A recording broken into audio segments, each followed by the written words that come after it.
Tome su asiento, por favor.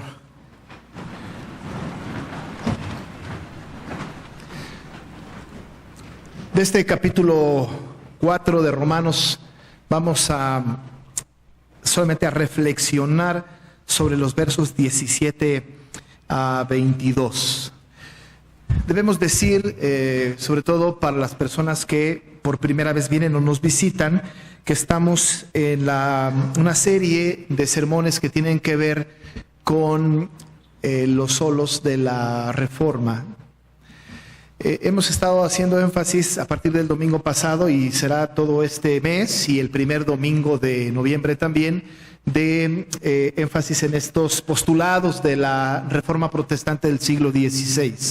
Es importante que los estemos mencionando porque tradicionalmente nuestras iglesias cristianas recordamos con agrado aquel evento de la Reforma de este siglo XVI. Así que tenemos que traer a nuestra mente estas verdades absolutas. Hemos dicho que es tan importante para nosotros porque de alguna manera la forma nuestra de alabar, nuestra énfasis doctrinal reposa, descansa sobre los principios de la iglesia reformada, de la reforma de aquel tiempo. Hemos platicado el domingo pasado qué gran influencia tuvo la reforma en su tiempo, que impactó no solamente a la iglesia de su tiempo, sino a la sociedad de su tiempo. Impactó en todos los ámbitos de la sociedad, en la política, en la cultura, en la religión, por supuesto, en las artes. Tuvo un gran impacto la reforma en el siglo XVI, tal impacto a tanto que llegó hasta los papas de aquella época, pero también llegó a los emperadores de aquella época, y hubo una corriente importante de reformadores que empezaron a tener postulados importantes, que regresaron a la Biblia, que buscaron en la Biblia las respuestas y que empezaron a sistematizar de una manera más correcta la enseñanza de la Biblia, siempre teniendo la Biblia como el elemento más importante como bastión de la reforma protestante de aquella época. Hablábamos el domingo pasado acerca de que en aquel tiempo, en el siglo XVI, antes también, y ya en el siglo XVI, más o menos a mediados de este siglo, hablábamos de la influencia que tenía la iglesia de aquel tiempo, que era preponderante en la cultura de aquella época, la religión de aquella época, tanta fuerza que tenía, los énfasis que tenían respecto de la salvación. Y los énfasis que tenían respecto de la salvación es que ellos manejaban las cosas de la salvación. Ellos determinaban quién era salvo, quién no era salvo, cómo podía ser salvo, cómo no podía ser salvo, qué era el medio para ser salvo. Ellos manejaban toda esta información. Tanto así que, como usted sabe, Martín Lutero, cuando clava estas 95 tesis y protesta contra esto, habla acerca específicamente de las indulgencias y decía: no es posible que ustedes tengan el control de la salvación, apenas caiga la moneda al fondo del recipiente y el alma sale del purgatorio. Y empezaron a inventar una gran cantidad de cosas, inventaron una gran cantidad de dogmas de la iglesia de aquel tiempo que le beneficiaba al clero, pero que de ninguna manera se acercaba al principio bíblico de la salvación. Era un tema interesante, tan importante era que este tema de la salvación era manejado por el clero, y aquellos que se atrevían a consultar en la palabra los principios de la salvación se topaban con cosas tan increíbles como el tema de la justificación, en el cual se encontró Martín Lutero, en la justificación por la fe. Así que entonces en aquel tiempo tenían esto. No repetiré, esto fue lo de que prediqué el domingo pasado. Pero era tan importante entenderlo que los reformadores toman entonces, levantan la mano, ¿no? Y toman la palabra y empiezan a estudiar la palabra y empiezan a darle sentido bíblico al tema específicamente de la salvación. En aquel tiempo, por ejemplo, se hablaba de que la salvación venía también a través de las tradiciones. Hay que seguir las tradiciones, hay que cumplir con las tradiciones, y las tradiciones eran algo importante en aquel tiempo, y los reformadores dijeron: no las tradiciones, solo la escritura. Solo la escritura. No nos importan las tradiciones, nos importa la escritura, solo la escritura. Regresan a la palabra, y este es el primer postulado, el más importante de aquella época, porque sin la escritura todo lo demás no se puede entender. Después también empezaron a manejar el concepto en aquel tiempo de que a través de las obras se podía tener la salvación. Entonces hay Hay que trabajar, hay que portarse bien, hay que cumplir, hay que hacer lo que la iglesia dice, hay que hacer las obras para que la gente tenga la salvación. Esto hasta nuestros días continúa. La obra, las obras. El postulado de la Reforma dice, no las obras. No por las obras somos salvos, solo la fe. Ya tenemos el segundo postulado. No las tradiciones, solo la Escritura. No las obras, solo la fe.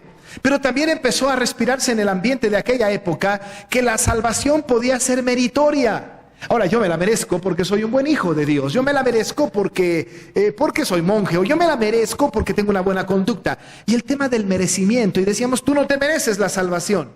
Los reformadores, pues, acumulan el tercer postulado que es importante. Dice, no por mérito, solo por gracia. Y surge el tercer postulado. Ahora, no por tradición, solo la Escritura. No por obras, solo fe. No por méritos, solo gracia. Pero la iglesia seguía insistiendo y decía, ok, pero la iglesia es la dadora de la salvación. Nosotros somos un medio de gracia. Nosotros otorgamos la salvación. Y el cuarto postulado dice, solo Cristo salva. Solo Cristo. No la iglesia. La iglesia no salva. Solo Cristo salva. El quinto postulado reconoce al Señor por encima de todo esto, porque dice solo a Dios la gloria. Así que entonces estos postulados que fueron construyéndose a lo largo de todos los reformadores, no solamente en el siglo XVI con Lutero, sino incluso posteriormente con Calvino, con Knox, con otros, empiezan a postularse estos pilares de la reforma y se establece no tradiciones, solo la Escritura, no las obras, solo la fe, no los méritos, solo la gracia, no la iglesia, solo Cristo salva y solo a Dios la gloria. Postulados que tomaron tiempo, que cobraron su precio, que muchos estuvieron arriesgando su vida para defender estos postulados y que ahora nosotros tenemos en nuestra iglesia, lo tenemos como iglesia reformada. Decía yo la semana pasada que nosotros somos iglesia presbiteriana reformada. Somos presbiterianos por nuestra forma de gobierno, pero somos reformados por lo que creemos. Y nosotros creemos lo que dice la palabra y solo la palabra. No se podía entender el postulado de la sola fe y la sola gracia y solo Cristo salva sin el primero, que es el más importante, que es solo la Escritura. Porque ¿cómo sabríamos que la salvación es por fe si no lo leemos en la Escritura? ¿Y cómo sabríamos que solo por gracia si no lo leemos en la Escritura? ¿Y cómo sabemos que solo Cristo salva si no lo leemos en la Escritura? La Escritura, pues, es el más importante y el que determina el resto. Y estos postulados fueron elaborados por los reformadores y fueron puestos al pueblo y fueron enseñados al pueblo y se fue construyendo una fe renovada, una fe nueva, una fe que regresaba a los principios de la Escritura. La gente entendía ahora que solo la Escritura, que solo la fe, que solo la gracia, que solo Cristo salva, y por supuesto ellos no le daban ningún mérito a nadie y decían solo a Dios la gloria. Maravillosos postulados. Empezamos trabajando predicando, empecé a predicar la semana pasada con sola Escritura, solo la Escritura, y hablamos de esto ya. Pero ahora quisiera que concentráramos nuestra atención brevemente en el segundo postulado, solo la fe. Desde luego que usted y yo sabemos que, y lo he dicho ya, que el solo la fe contrapone un poco o contradice un poco aquella idea de que por obras puede uno ser salvo. En aquel tiempo existía esta situación. A veces en nuestro tiempo también las mamás cometen mucho estos errores. A los niños les dicen, si te portas bien, te vas al cielo. Le están diciendo, es la salvación por obras. Pórtate bien y entonces vas a ir al cielo. La verdad es que no es cierto. No es así. No quiero contradecir su autoridad con sus hijos, pero está usted mintiendo. Porque no es a través de las obras, no es a través de portarse bien. Claro, ahora nosotros entendemos, después de el estudio de la palabra, que es solo por fe. Sin embargo, las obras tienen su lugar importante en la fe. Tampoco podemos descartar las obras, ¿no es cierto? No podemos decir, estamos peleados con las obras. Es un riesgo mayor cuando nosotros pensamos que las obras están excluidas de nuestra fe. Las obras son muy importantes. Depende de dónde la coloquemos, antes de la fe o después de la fe. Si ponemos las obras antes de la fe, estamos equivocados, porque no es por las obras que somos nosotros salvos. Pero si colocamos las obras después de la fe, es porque hemos sido justificados, hemos sido regenerados, que nosotros tenemos la obligación de hacer obras de arrepentimiento. Y Santiago fue muy claro: muéstrame tu fe sin tus obras, yo te voy a mostrar mi fe por mis obras. Es importante las obras. Tenemos que caer o evitar caer en la corriente del hipercalvinismo. Ahora, el hipercalvinismo es muy peligroso. El hipercalvinismo no significa supercalvinista, no, es anticalvinista. El hipercalvinismo habla lo que muchos cristianos hoy día hablan. Bueno, ya soy predestinado, ¿no? Ya soy salvo, y como no pierdo la salvación, entonces puedo tener una vida como se me dé la gana. Al fin y al cabo, al final me voy a ir con el Señor. Pero eso es una exageración, eso es un riesgo. Usted como creyente, si ha nacido de nuevo, está obligado a hacer obras de arrepentimiento. Una vez dije, si no hay santificación, muy probablemente nunca hubo justificación. Hay que hacer obras de arrepentimiento, las obras son importantes. Pero el otro error del anticalvinismo es el que dice, bueno, pues como el Señor sabe todos los que van a ser salvos ya y los tiene hasta contados, ¿para qué predicamos? Si Él ya sabe quién va a ser salvo, si Él ya sabe quién va a creer, ya los tiene determinados, con nosotros o sin nosotros van a creer, entonces no hagamos nada.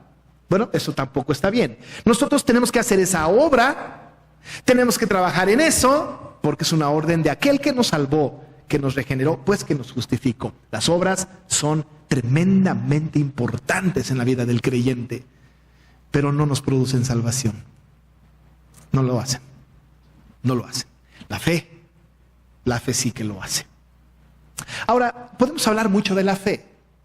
Se puede hablar tanto de la fe y podemos tratarlo desde diferentes puntos de vista. Ahora mismo, nuestra hermana Miriam está enseñando en la escuela dominical una clase que se llama Yo sé y estoy seguro, del Dr. Jerome Nienhuis.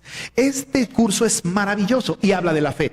Y habla, por ejemplo, de la fe subjetiva, de la fe objetiva, del principio de la fe, de la razón de la fe y muchas cosas que tienen que ver con la fe. Es excelente curso, hay que tomarlo. Pero no trataremos este punto ahora, sino trataremos la fe desde el punto de vista de los reformadores. ¿Cómo es que los reformadores trataron el tema de la fe? Bueno, los reformadores hablaron todos ellos de la fe y ellos dijeron que había 3 elementos que contenía la fe. 3 elementos. Son sobre los cuales vamos a tener esta meditación o la estamos teniendo. 3 elementos que tienen que ver con la fe. Estos 3 elementos son conocimiento, razón y confianza. Ahora, déjeme que se lo adorne un poco y se los diga en latín, porque en latín los encontrará cuando estudie este concepto. Notitia, que es conocimiento, ascensus con doble S al principio, ascensus, que es razón, y fiducia, que es confianza. No confundir con fe. Si fuera fe sería fide, pero fiducia es confianza. Entonces tiene los conceptos: conocimiento o notitia, razón o ascensus y confianza o fiducia. Ahora, estos 3 elementos los reformadores los tienen como elementos que contiene la fe. Estos 3 elementos son tan importantes que uno diría, ¿quién los enseñó? ¿De dónde los sacaron? No tendrían que caer en el error de la Iglesia Católica Romana, que se inventaba algo para ganar a la gente, tenerles en un temor terrible y entonces comprar su voluntad. Había que soportar esto en la palabra. La Iglesia Católica, por ejemplo, buscaba crear una doctrina, un dogma, y que no estaba basado en la palabra, e inventaron el purgatorio. Cualquier creyente de hoy diría, ¿y dónde está eso en la Biblia? Y bueno, no está, pero el Papa dijo. Ah, bueno, pero no tenía sustento bíblico. Y los reformadores de aquella época habían dicho solo la Escritura, ¿no? Y había que buscar en la palabra todo el sustento de lo que están enseñando. Y dijeron, conocimiento, notitia, razón, ascensus, fiducia o confianza. ¿Dónde está eso en la palabra? Y desde luego que lo encontraron en la palabra. Ahora, no tuvieron estos conceptos y luego vinieron a la Biblia a buscar. No, producto de su análisis es que sacan este concepto. Y el pasaje que más enseña esto es el pasaje que está en Romanos 4, que acabamos de leer. Por supuesto que yo sé que usted cuando lo leyó dijo, aquí están estos 3. Quizá no. Pero yo le voy a decir dónde están. Porque son tan importantes que son el contenido de la fe. Pablo está hablando de Abraham, ¿no es cierto? Está citando a Abraham. Y está citando a Abraham en el contexto de la fe. Casi siempre cuando hablamos de la fe y cuando hablamos de la fe bíblica, lo que la Biblia dice, citamos a un personaje y casi siempre nos vamos a Abraham. Incluso hemos dicho que Abraham es el padre de la fe. Y vamos a Abraham. ¿Por qué íbamos con Abraham?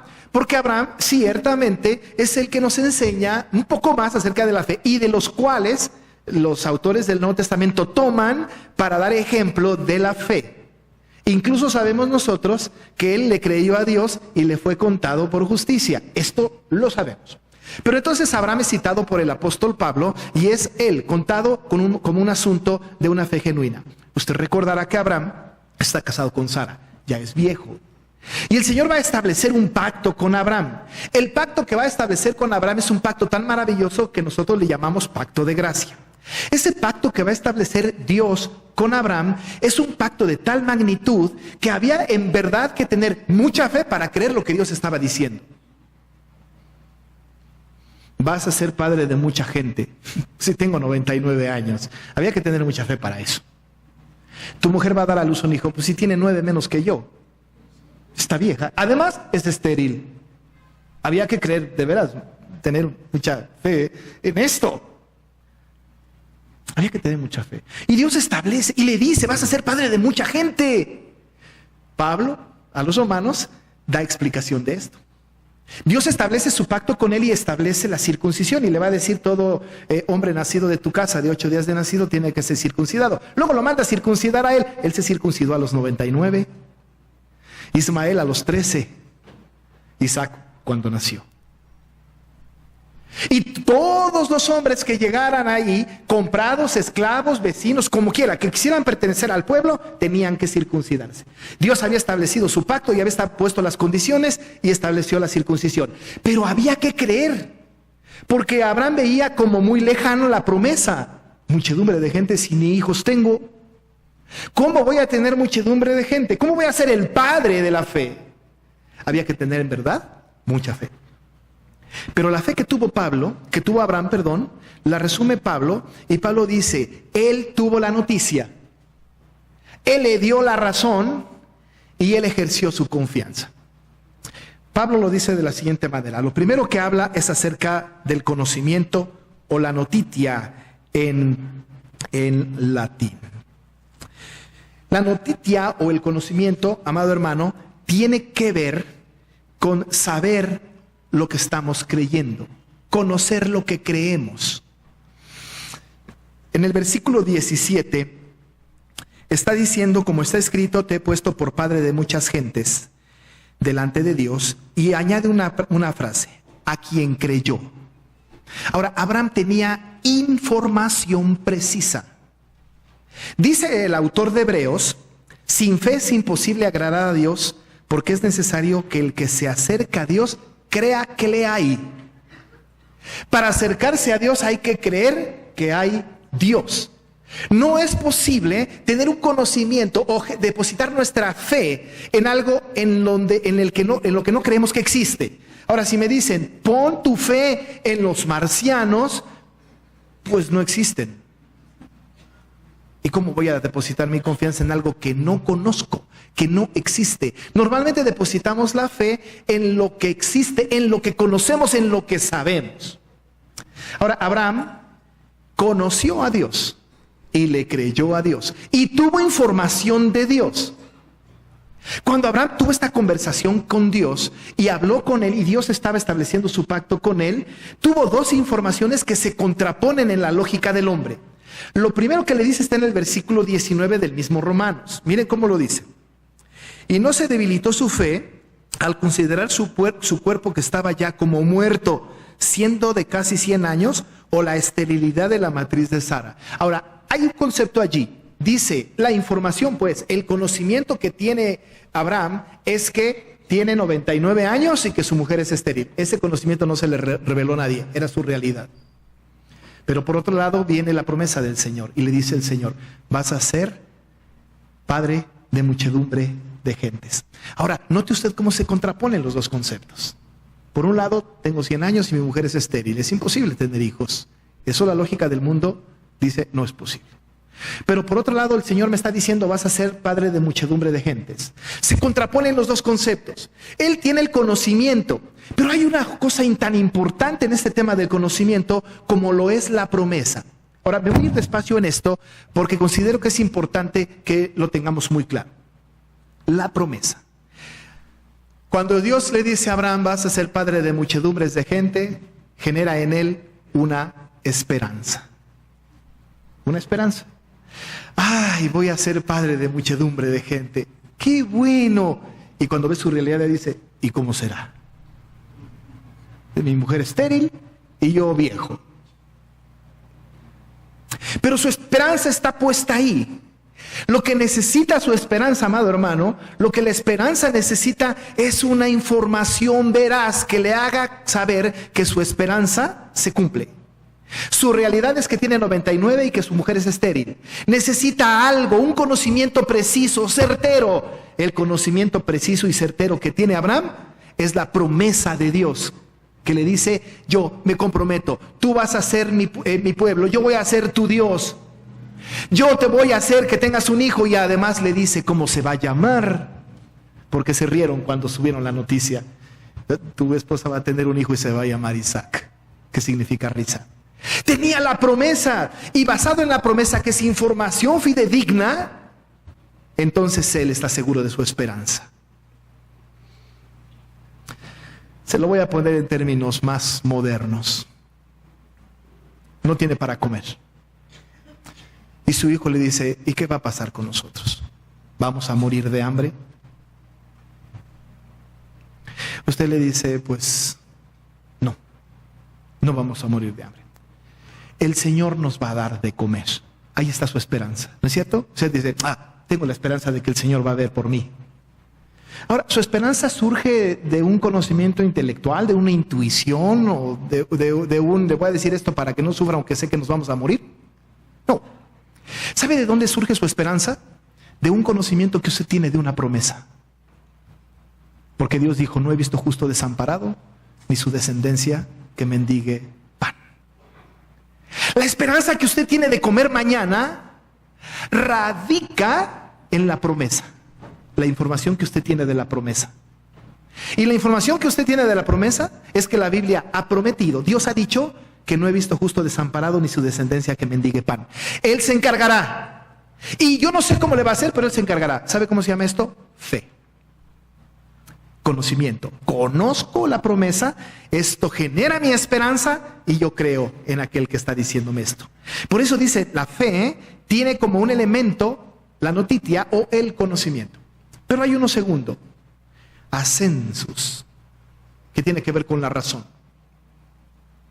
Ascensus es tan importante que tiene que ver con la razón, que nosotros pudiésemos creer lo que dice la Escritura, pero no darle la razón. Podemos creer lo que dice, pero no darle la razón. El versículo 19 y 20, específicamente el 20 de Romanos 4, dice, tampoco dudó por incredulidad de la promesa de Dios, sino que se fortaleció en fe, dando gloria a Dios. Abraham tampoco dudó, dice la Biblia, por incredulidad de la promesa de Dios, sino que se fortaleció en fe. El ascensus tiene que ver con la razón. No solamente tengo el conocimiento, sino que digo del conocimiento es verdad. Tiene razón. Esta es información válida, esta es información certera. Ahora usted puede leer la Biblia y puede ver las promesas hechas en la palabra y decir, pues sí, pero no tiene razón. Ahora, no lo dice, porque se quemaría mucho, pero lo piensa. Pues sí, la Biblia dice que no hay justo desamparado ni su descendencia que mendigue pan, pero yo creo que no, La verdad es que si no le hago algo yo, nos vamos a morir de hambre. No le damos la razón. Bueno, la Biblia dice que no me tengo que unir en yugo desigual, pero igual y está equivocada. Mejor sí, porque aquí quien tiene la razón soy yo, no la Biblia. Ahora, el elemento de la fe no solamente es conocimiento, noticia, sino además, ascensus, razón. Es este aspecto de la fe que le da la razón a la palabra. Y que dice que la palabra, lo que dice es cierto. Y que no hay una sola cosa que diga la palabra que no sea cierto. Hermanos, le quiero prevenir, porque hoy día hay una gran cantidad de personas que están demeritando la palabra. Y que están diciendo, la palabra no tiene la verdad absoluta. Y no solamente le quitan, sino que le aumentan. Dice, ya no es la palabra, la verdad absoluta. El mundo ha cambiado. Estamos en un mundo tan diferente. Estamos en un mundo posmoderno, con tantas cosas, que ahora podemos entender que la verdad se encuentra en otro lado. Y hablan de la verdad relativa. Cuando la verdad relativa es absurdo, nosotros tenemos una verdad absoluta. La Biblia, el Señor. El Señor oró por nosotros. Santifícalos con tu verdad. Tu palabra es verdad. Absoluta, completa, sin duda. Ahora se ha puesto en juego pues la palabra y se ha empezado a evaluar la Biblia y se ha empezado a cuestionar el contenido bíblico. Tanto así que le inventamos cosas desde chiquitos. ¿No es cierto que pensábamos que el fruto prohibido era una manzana? ¿No creíamos que el faraón era calvo? ¿O que Pablo se había caído del caballo en el camino a Damasco? ¿O que Jonás había sido tragado por una ballena?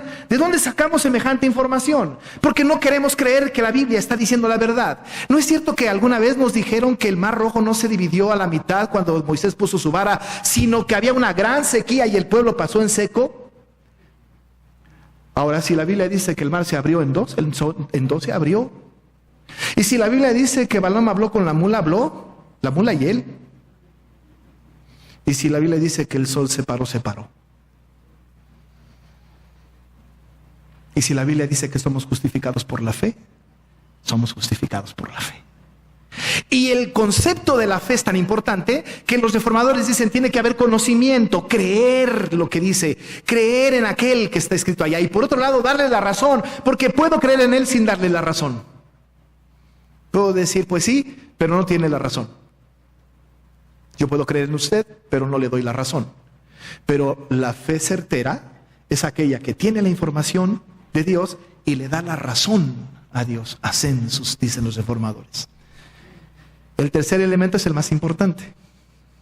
Porque si usted dice, yo me quedo con el conocimiento y la razón, la verdad de las cosas es que es incompleto. ¿Sabe qué?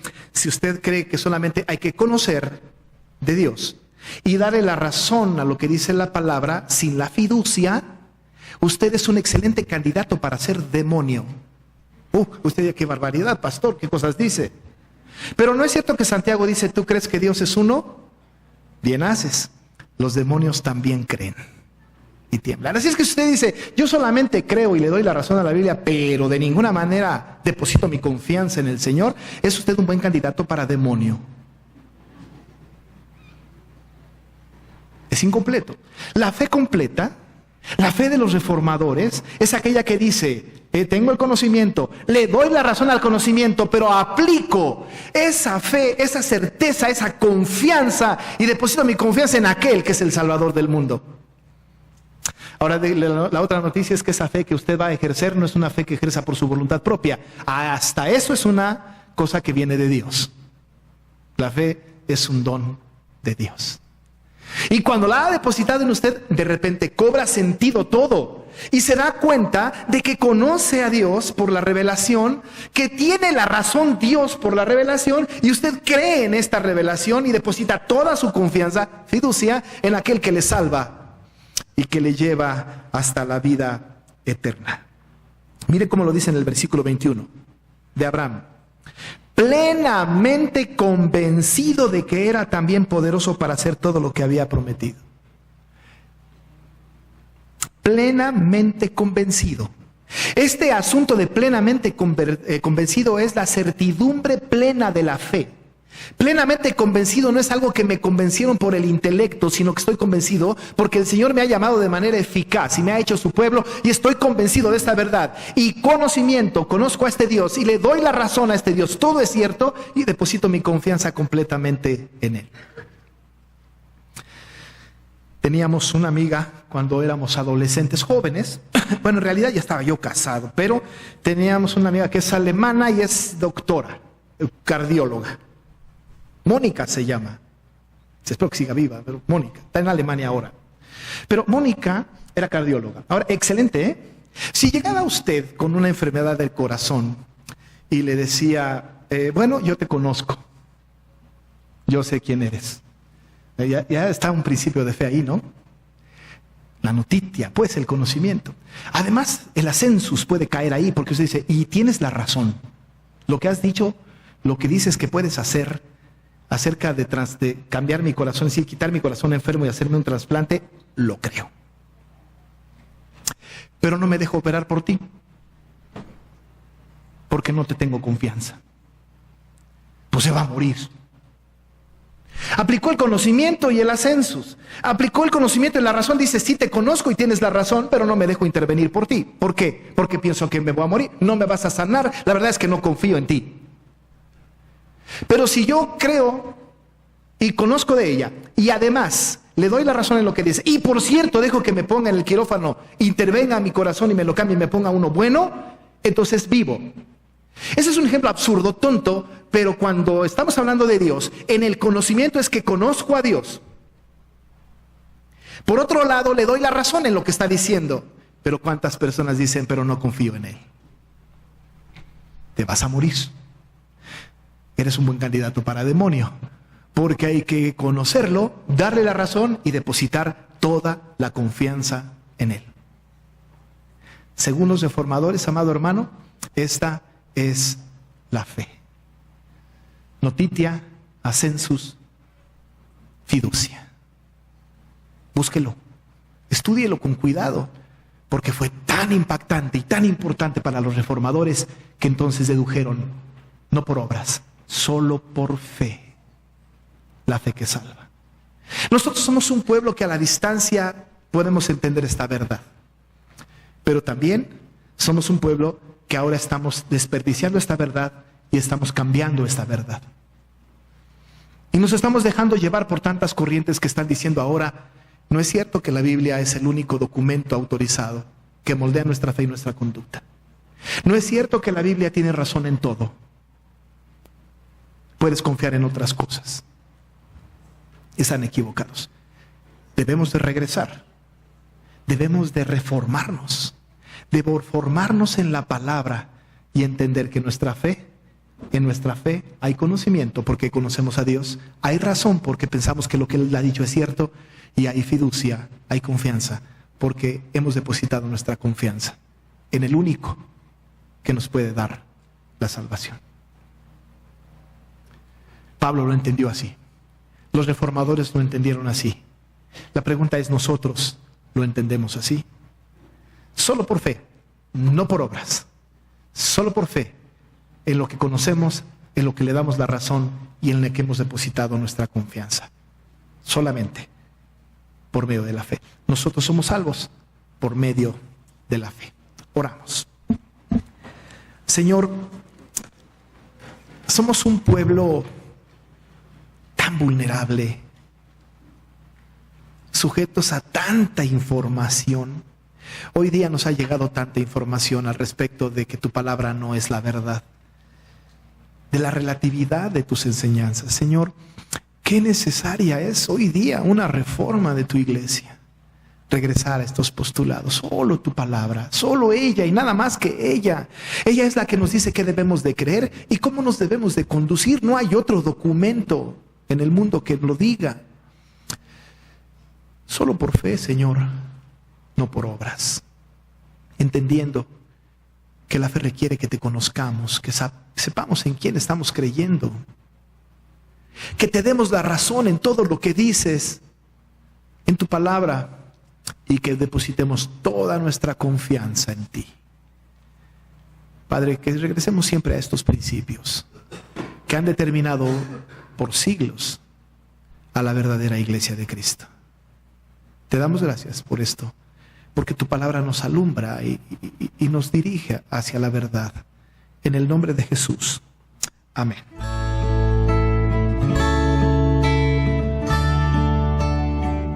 Iglesia Nacional Presbiteriana Príncipe de Paz, ubicada en Humboldt número 50, Colonia Centro, México DF. Si desea mayor información, puede comunicarse al 5518-6114 y 5518-5900 o en la página de internet www.inp-príncipedepazcentro.org. Recuerde que esta puede ser su iglesia.